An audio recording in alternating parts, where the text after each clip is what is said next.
Good morning and welcome to Perspectives this 4th day in January 2021. Perspectives this morning is different and unique as we would be bringing you some issues. Your regular host, Tony Alabi, isn't on set today. He's unavoidably absent. And so we would take you through the program Perspectives this morning, looking at the situation we have at hand where the educational sector is suffering. So much so that after the 9-month strike embarked upon by the Academic Staff Union of Universities, it was called off 2 weeks ago. Now it seems like they would be heading back. It seems like we're not out of the woods yet with it. It feels like we would be heading back for another strike, as they have said. The federal government breached the agreement they had entered into that led to the calling off or suspension of the strike. They're accusing the federal government of not paying their December salaries as agreed, and also not refunding the illegal deductions, according to them, illegal deductions made from their salaries way before now. So we would be looking at that. What is the educational sector, educational sector is going through in Nigeria as it is? Do we have any other country that experiencing this? Why do we not take education as serious as most other nations do? In the 21st century, it is 2021 we're talking about, and it seems like strikes or labor actions, or what you call them now, has just been the order of the day in the educational sector. I can't remember what year went by without the educational sector experiencing one breakdown or the other. Discussing this with us this morning is Jacqueline Adebija, as well as Dorcas Bagaya. My name, by the way, is Iheanacho Prince. Welcome to Perspectives today. Let's get to it. Jacqueline, I'll start with you. You're the oldest in the room, and as is, you schooled in Nigeria. What would you say was your experience in the university, and how would you say that's different, or it's different from what we have now? Has the educational sector experienced any improvement, or has it just, deteriorated as it is? Share your thoughts with us. I think, good morning, everyone, and thank you, Highness, for that background. I don't think it's the answer to your question is actually a no-brainer. It's deteriorated. It's as simple as that. I didn't experience industrial strike action while I was in school, because of course I finished before I even served before 1999, and so my schooling was smooth. It was, I would say, flawless. As the system goes, it was flawless because I didn't see any of this. Just to give us a more rounded picture of what we're talking about here, allow me to quickly run through the strike actions that Nigeria has had. In 1999, this was how this, I don't want to call it madness, but I mean, it seems like it. So it seems like, the whole downtooling in the educational sector started with the return of democracy. Started with the return of democracy, exactly. And so 5 months after, a couple of months actually, after Atiku and Obasanjo were sworn in 1999, ASUU went on a 5-month strike. In 2001, they went on another strike, and this time around it was called off after 3 months. In 2002, you're following the progression of years, so from 1999 to school in 1999. Yes, we're still in the university. 3 years down the line, they have experienced like 3 strike actions. No, like if you're talking about 1999. Yes, so if you got into school in 1999, right, you probably have experienced 3 strike actions between 1999 and 2001. Right. 2002. Oh, 2000. There was a 3-month strike in 2001. Then in 2002, strike lasted for only 2 weeks. In 2003, there was a 6-month strike. In 2005, we had a 2-week strike. In 2006, we had one that lasted for just 1 week. There was a 3-day warning strike and then a 1 week, and that was it. In 2007, there was a 3-month strike. In 2008, there was a strike, that's controversial strike where 49 lecturers were laid off in the University of Ilorin. Well, that was that strike that lasted for about 1 week, but the effects and the decisions that were taken on that strike, had a ripple effect. In 2009, we had one that lasted for 4 months. Okay, and then in 2010, we had a strike that started in July and ended in January of 2011. In 2011, we had a strike that, apart from the one that ended in January, we had another that was called off in 2012. That strike, yes, lasted for roughly 59 days. In 2013, after 2012 had like 2 different strike actions. In 2013, we had one that started in July of 2013 and ended in December. And I think that's about 5 months. Yeah. 5 months, 15. Long time. Long time. In 2017, we had a strike that started in August and got called off in September. So about a month or thereabouts. In 2018, we had a strike that started in November. And then, of course, started actually with the Federal University of Technology in Akure. Some situation there, started it off, and then it became a nationwide strike action. And then, of course, it was said to have been indefinite.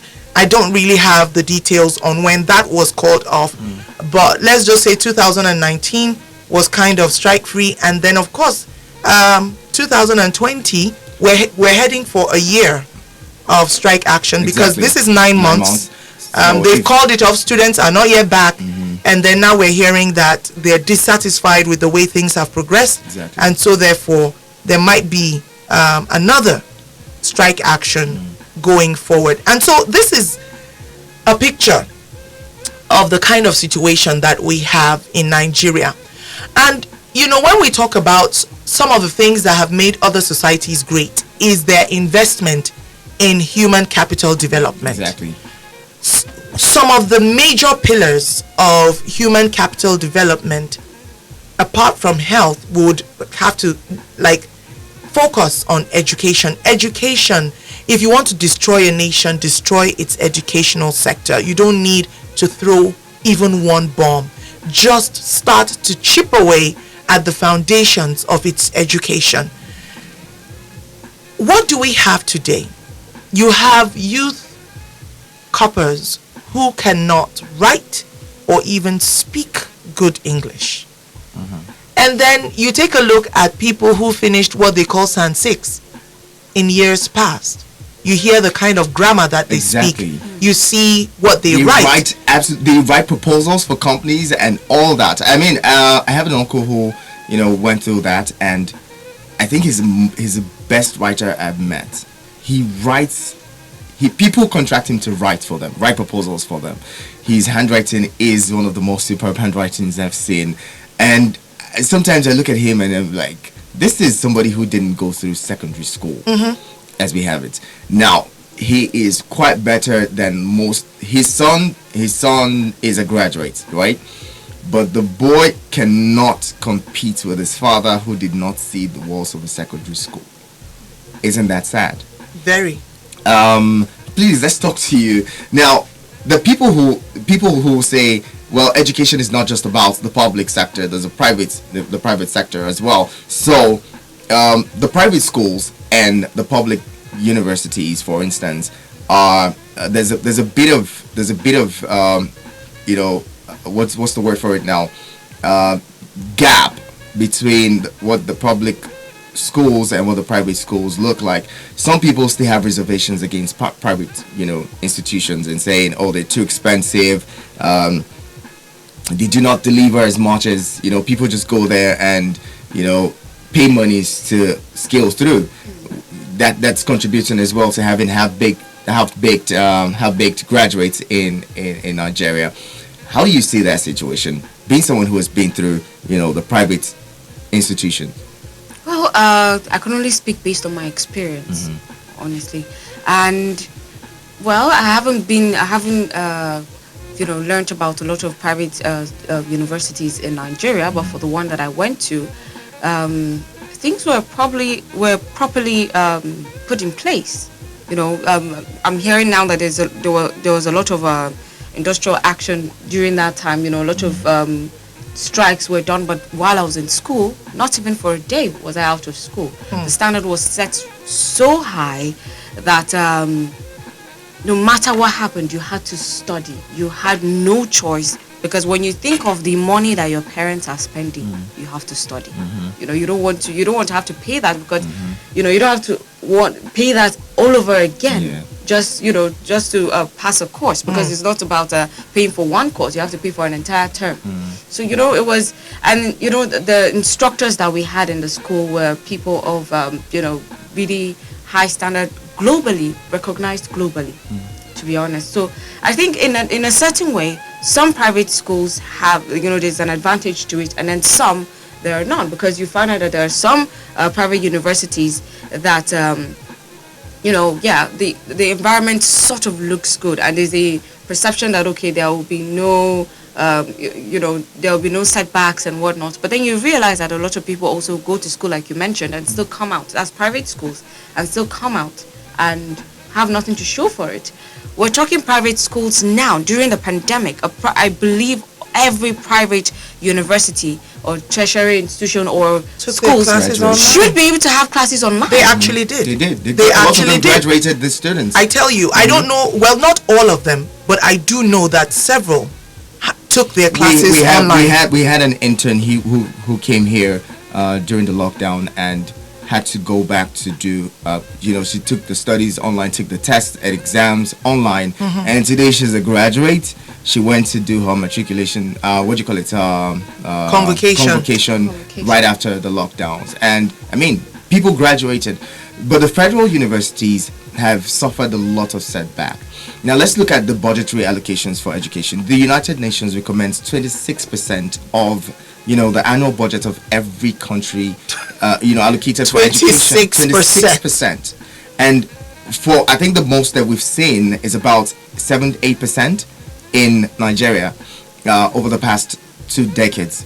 So we see you have a situation where the budgetary allocation is way below recommended standards. Also, we don't have a situation where research is funded in our universities.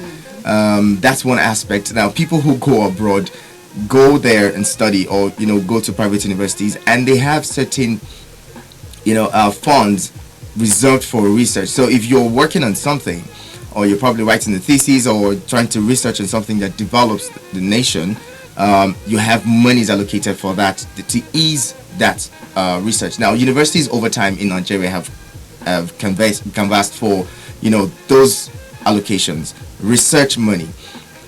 With COVID-19, Nigeria hardly has research going on around development. Hardly. Of when you vaccines. say hardly, Highness, that means there is some research. We're trying going on. to be very, very modest and see. I think there's some research going on, but this research is being sponsored by international donors. So when the instructors finish doing their research, of course they're going to give it back to the people that are paying for it. Yes, it's not going to come back to the country. Isn't it sad that a country like Tanzania, a country like Tanzania, a country like Mauritius, have been able to say something about the coronavirus pandemic? I mean, this is what we've done. Yes. This is what we've done. You could laugh at it, you could scoff at it, but at least they did something. Exactly. They got into the lab and did something. We don't even have any. I mean, apart from when the Oni of Ife came forth with some concoction where he was talking about, you could do this and do this to boost your immune system and see, and all of that. We're just grateful to God. In their defense, around COVID-19, right. The CBN reserved some monies for research around COVID-19, and I think the it's not about Pharmaceutical money, Society of Highness. Nigeria It's about and- the what you have in place already. Well, the Pharmaceutical Society of Nigeria at some point said they were doing research around getting the vaccine and all. You know, I agree with Jackie. I agree with Jackie, Yes. because when it comes to money, a lot of times we hear that money is being assigned for something in Nigeria, but then the situation for me is we lack coordination. If we don't have coordination, how can we place the necessary funds in the right places to get the work done? You know, money can be assigned for something, but if you don't give it to the right people and you don't make sure it goes through the right channels, the work can never get done. Because in most cases you hear that, okay, in the beginning, money was being put aside for something, and maybe in the first instance 10% or 15% is given to people, and after that everything goes cold. Then people are beginning to begin to ask questions. People begin to ask questions. Where is the remaining money? No, we didn't get it. You know, there's lack of coordination. What Dorcas is saying honestly begs for us to talk about why we keep having these incessant strikes. So why do we keep having them? Something new was added concerning this present strike, and that was this IP's IPPIS. the IPPIS Enrollment. system of payment. And I keep asking why the ordinary lecturers are not asking their ASU representatives real questions, because if they would allow for this system to come to stay, even the lecturers will get more money.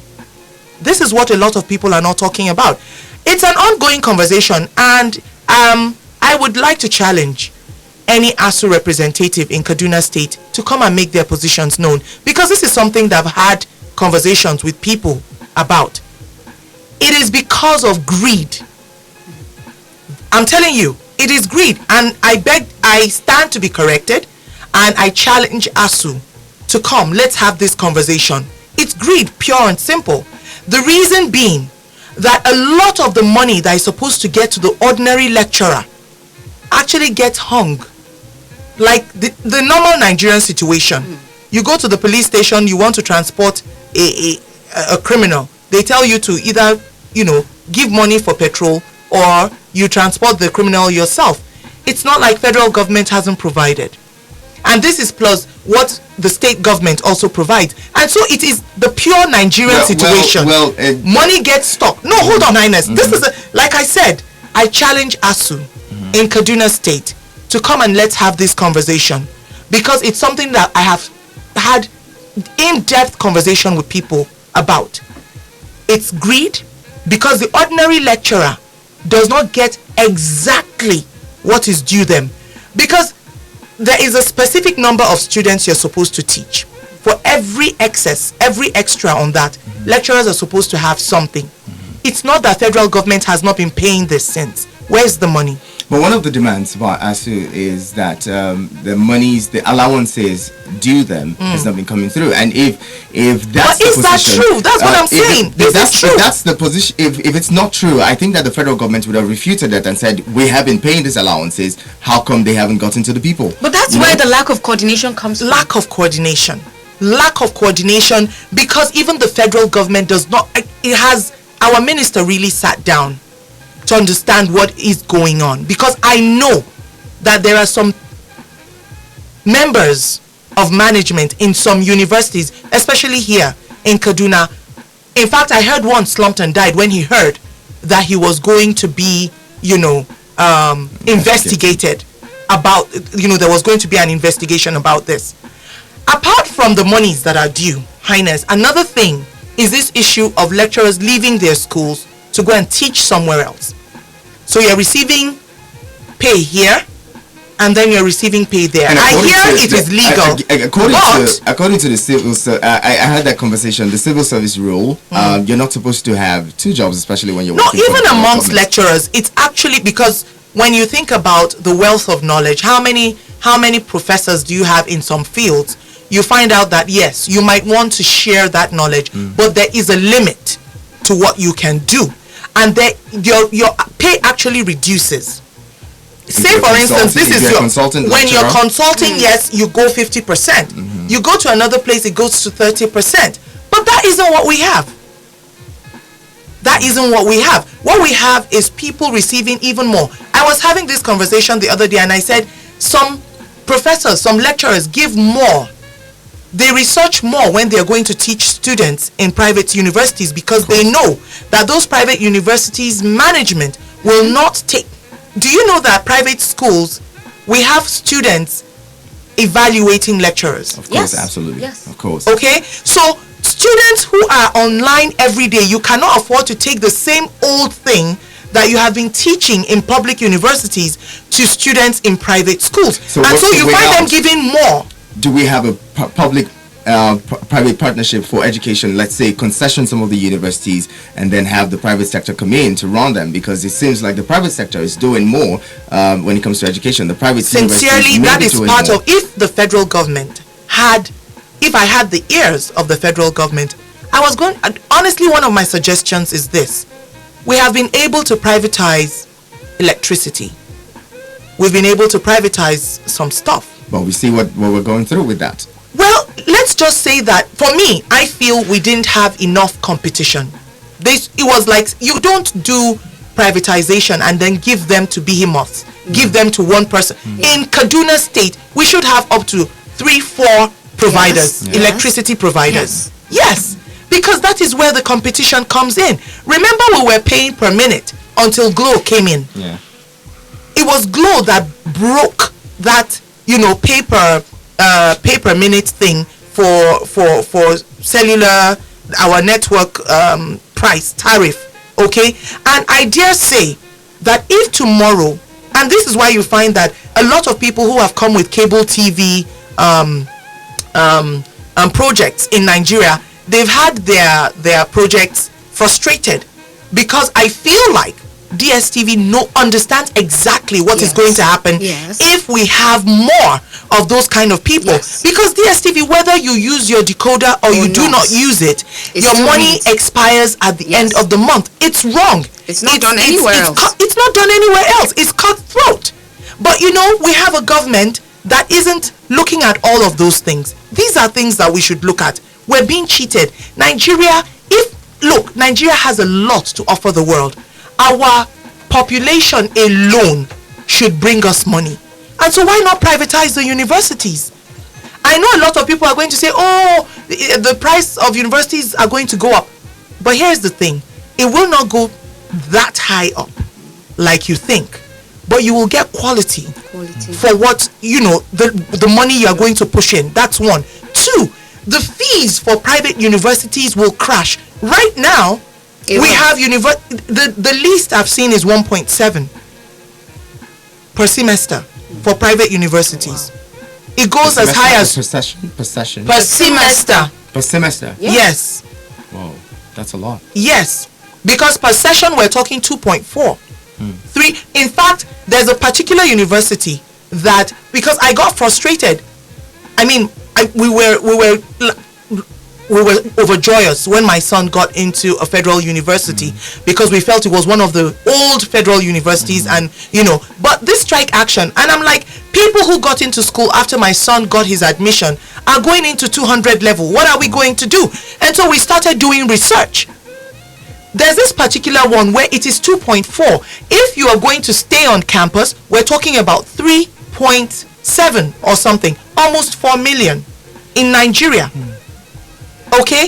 And if you are going to a place like Ghana, even as a Nigerian, you are paying nothing less than $4,000. Ladies and gentlemen, you're listening to Perspectives on Victor 98.9. When we come back from this commercial break, we will be talking more about the educational sector and how we can improve it. We would bring you into the conversation as well right after this break. Stay with us. We'll be back shortly.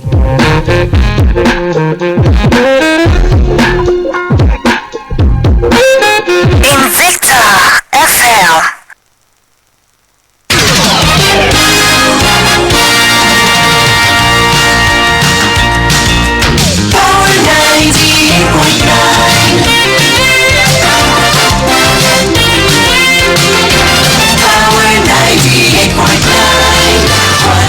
Invicta 98.9 FM.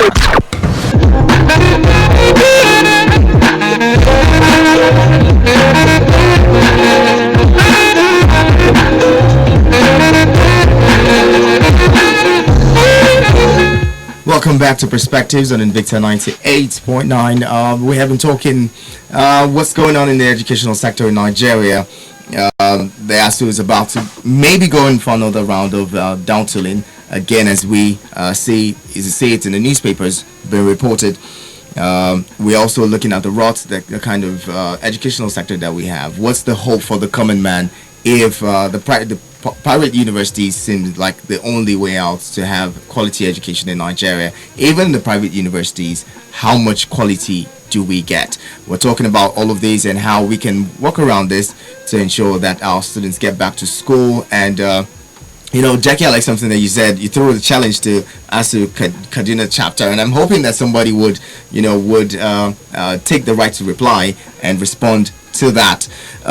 If the ASU is saying they're fighting for lecturers, and some of the lecturers are saying you're not really fighting for us, then what is it we're doing in this country? Why do we have students at home for almost 10 months now? What is the future of Nigeria? Now, there's an angle I want to look at the fact that we have a terror organization in Nigeria that stands against education as it is, Western education. Well, if that's the case, why do we have people who are supposed to be vanguards of education aiding that? Because as it is, the more people, the lots of students who are frustrated at the moment, who don't have what to do, who may become vulnerable and become soft targets for recruitment, for these terror organizations. What are we doing? Some of these kids have, taken to fraud, online fraud, have taken to kidnapping and the rest of those things because, they're not going to school.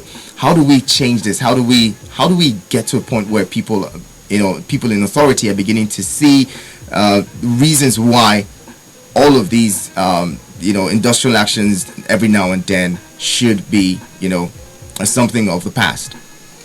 So here is my thinking. You have to understand, this is something I've said over and over again. I've had people say, you don't know what you're talking about. But I'm glad that with the recent revelations that have been coming forth, my conspiracy theories don't exactly look that insane anymore. This attack on our educational system is coordinated, well thought out, and we have the hand of Esau but the voice of Jacob. We have external forces that do not want for education to work, because if the black man gets educated, really, when education becomes education the way it should be, we will start to ask the right questions. We will start to read between the lines. And trust me, developed nations don't really want that. I stand to be quoted. But Nigeria is not only African country. We have Kenya where people going to school. You see, because you don't really understand the impact or the position that Nigeria holds on this continent. And the earlier we do, the better for us. Because Ghana is taking over. But do you know that the most educated people in the US, in big nations, are Nigerians? The doctors, the inventors, they are Nigerians. Nigerians invest. Do you know how much money developed nations make from Nigeria alone, from parents who are tired of waiting and struggle and steal sometimes to ensure that their children get the right education? Do you know how much? Do you know that there are schools in places like Canada, the UK and the US that have over 60% of their student population as Nigerians? True. Do you know how much that is in pounds, euros and dollars? Do you know how much that is? Do you know that because of this coronavirus pandemic and students not being able to move and all of that, do you know the waivers that were made so that Nigerians can continue? Yes. Do you know that things like TOEFL, that's the TOEFL and the IELTS, they make concessions for Nigerians alone because they know how much is coming. So imagine that Nigeria gets it right educationally. Imagine that we privatize probably the universities and we start to get some sort of education. Not only will our children start to ask the right questions, our population will stop being triggered by mundane issues, we will also have a people who will keep that human capital development, that wealth within this nation. Do you know how potent that is? And so this problem actually is multi-dimensional. And honestly, I say it again. I said it before, I'm saying it again, that we have external influence even in this Boko Haram issue. But who says that we shouldn't use our senses?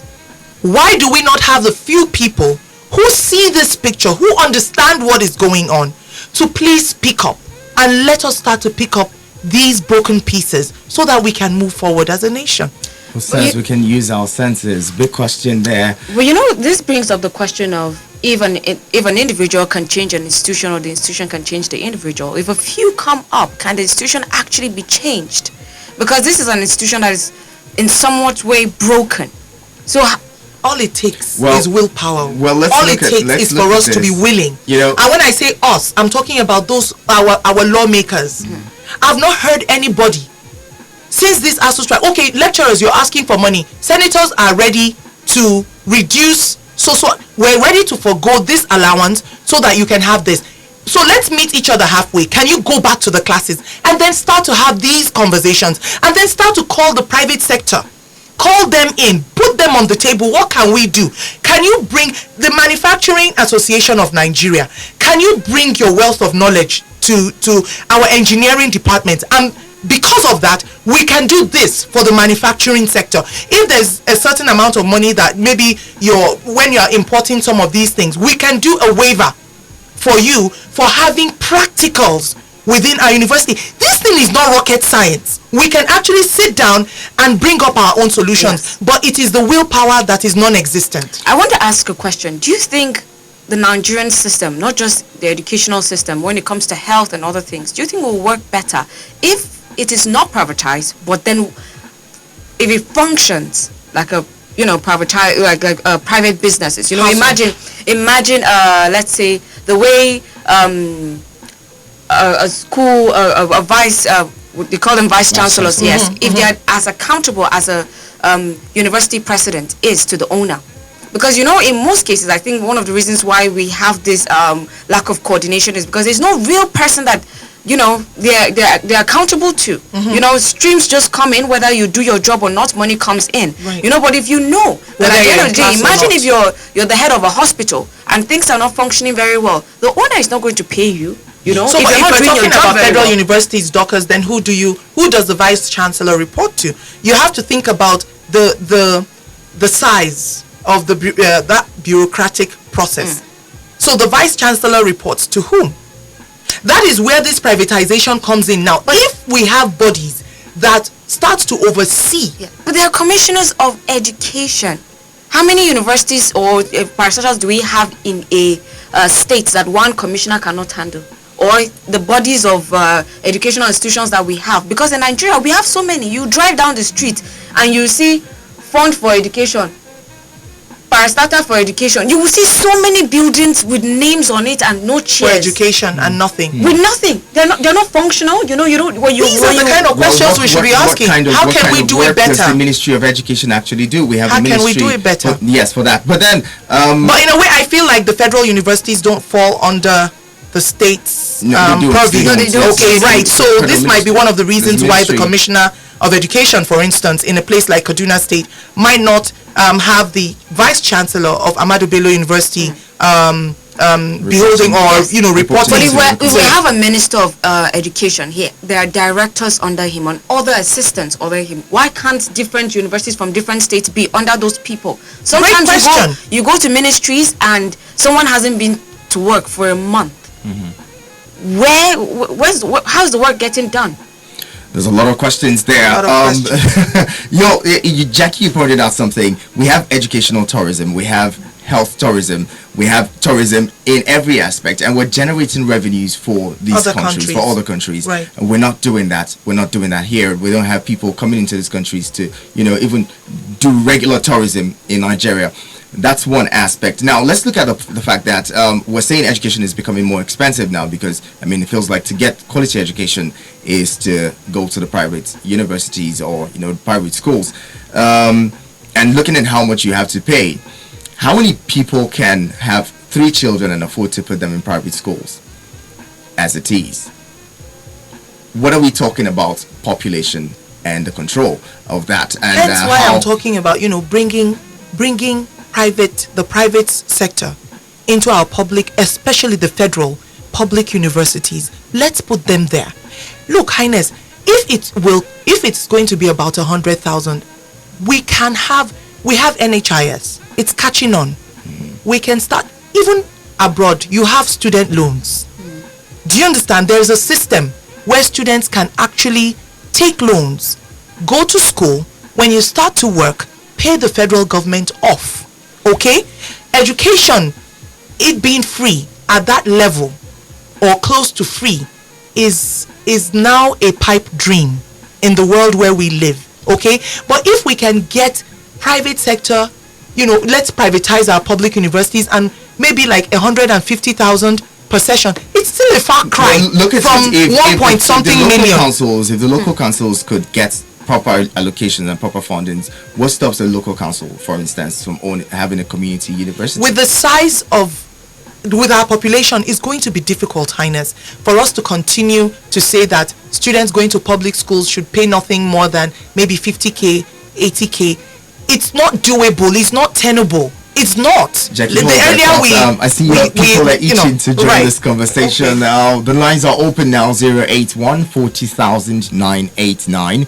That is 081 40,000 989 and 07087 800 989. 07087 800 989. Interesting conversation going on here. Jackie and Doc is bringing in quite great suggestions as regards education. Hello, good morning. Good morning, sir. Welcome to the program. What's your name? A compliment of the season. We wish you the same. Yeah, Buba Umar is the name. Thank you for joining us, Buba. What are your thoughts regarding education? You people are talking about undergraduates being garbage in, garbage out. Now, that is not how the level at which our educational sector have reached. Look at take into perspective the doctorate degrees that have been awarded. That too have been garbage in and garbage out. So, to some certain extent, if we can garbage in doctorate degree, the professor can suffer the same. Now, the real aspect is just like let me not forget to answer one of your questions is saying how much can one afford to put in 3 children into private schools. Let me answer you. We don't have a working insurance system in the country. That's why you ask questions like that. Otherwise, if we have good insurance, all these things you can take care of all these things. Now, coming to the real the educational sector. Now, do you know that in our doctorate degree, we are more of dissertation rather than research finding? So, we award a doctorate degree to somebody who has been writing according to, of which if you just, yes, if all of a sudden you say let him write a dissertation, now to write a thesis, you can give anybody to write a thesis for him and submit to you. And you there that have been more of, or you are the professor or supervising professor there, out there more of interest in, according to, we just award him a doctorate degree. If you come to the reality, that doctor cannot even write and make good sentence. So this is the now we have to go back to the drawing board. We have to find out what are lacking. And relatively what the sister is saying out there, that our schools have to go on private. Really, I subscribe for that. But relatively, our private should not be just like where people are extorting money from people. It has to be systemized. In the sense that the key players are those that are enjoying it. There has to be a spirit of professionalism within that system. So let me allow others to also contribute. Thank you very much, Buba Umar, for lending your voice to the conversation. There's more calls. Hello, good morning. Hello, good morning. Good morning. Welcome to Perspectives. What's your name? Yeah, this is Ahmad Sardona in Adelili calling from Sardona Christian. All right. What's your perspective to what the discussion? Talking about the issue of education, I think I'll come in other angle. I heard someone talking about insurance or giving loans for students to study, right? Yeah. But the problem is that even if you give them loan to study, that's what will get the loan now. But the problem is apart from that, some are unemployable, those that study hard and get good results, they could not find a job to do. So if you don't get the job, and even the people they give loan, they may say go they hard for those people to get job, how them go give the loan? So we must have to change the way we understand education in this country. Number one, we have this belief that we should go to school, study hard, get a good result, and find a good job. But the truth is that there is no longer any good job. Before you will get job, you must know somebody that knows somebody that knows somebody before you will get any good job. So now begin to think of go to school, study hard, learn a skill, start a business so that we will become employers. So maybe begin for school how we begin to think of becoming employers instead of becoming employees. In such a way, the issue of unemployment will reduce and insecurity will reduce and people will have more money to sponsor themselves in a good education. So the education pattern, the way they are teaching us in order to become employed, it needs to be changed and we need to reprogram ourselves to begin to be thinking differently. That is why how we can come out from the problem we find ourselves right now. Right. Because if not so, our system is gradually collapsing because of insecurity due to unemployment and corruption. Thank you very much, Ahmed. We'll take one more call and then get back to the studio to continue the conversation here. Hello, good morning. Hello, good morning, Hayat. Good morning. Welcome. What's your name? Thank you very much. My name is Masaba Hajaki. Good morning. I greet all your guests in the studio. We were talking about education, and which is very interesting. That the way we miss it right from the word go in Nigeria, I definitely have to say this without any apology. It's not everybody that have business going to university. To be very sincere with you, that is where we miss everything from the beginning. We pack every potential in one basket. Everybody wants to go to university and acquire the certificate by all costs, forgetting about his initial potential and do better in elsewhere. That's why we are not almost totally a dependent country.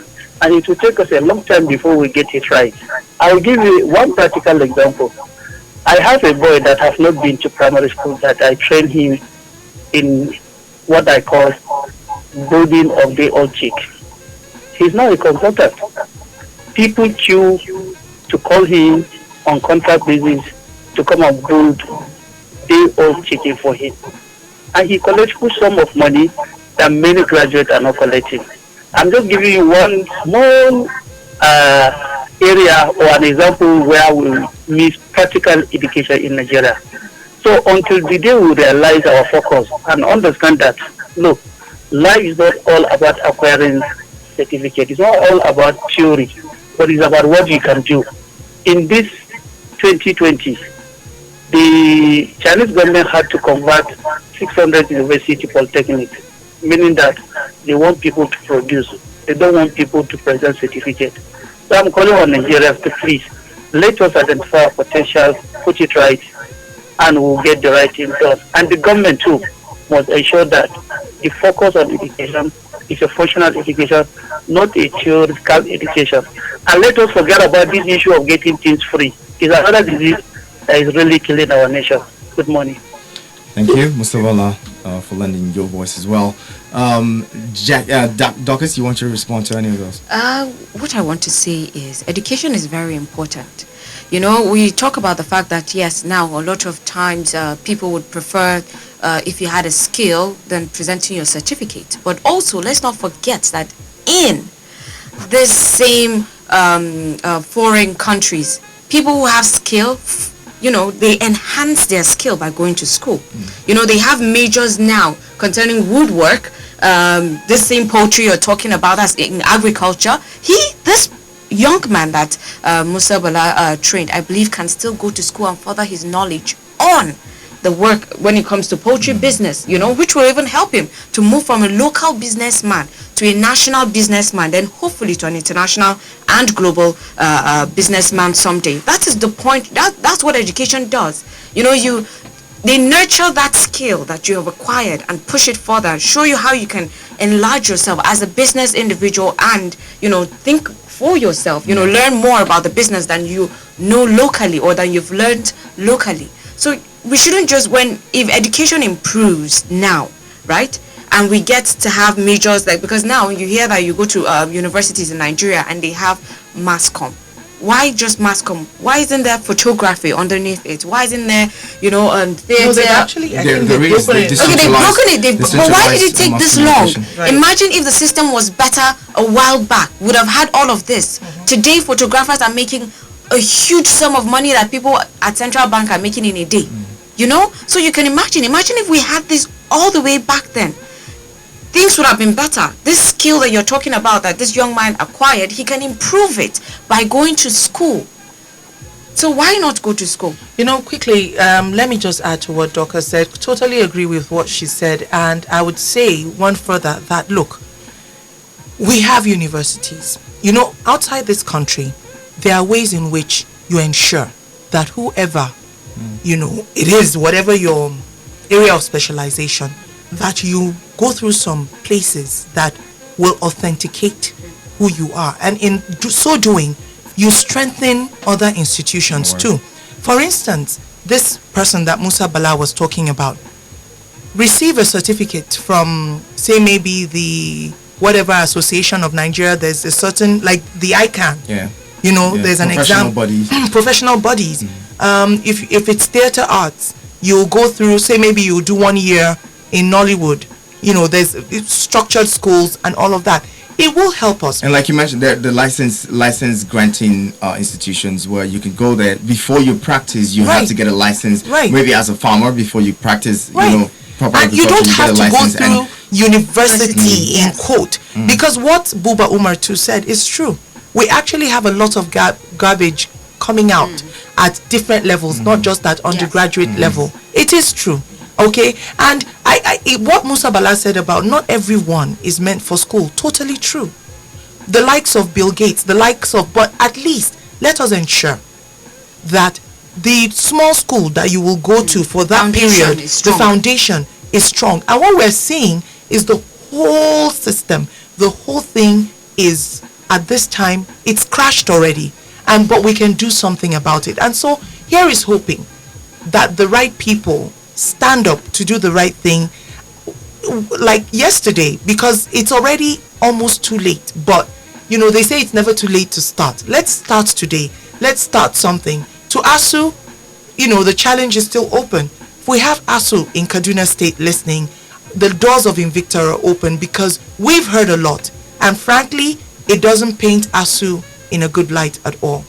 Well, this is where we would close the program Perspectives today. It's been a robust conversation. Continue the conversation. You can get online and even continue the conversation with us on Facebook at Invicta FM Kaduna.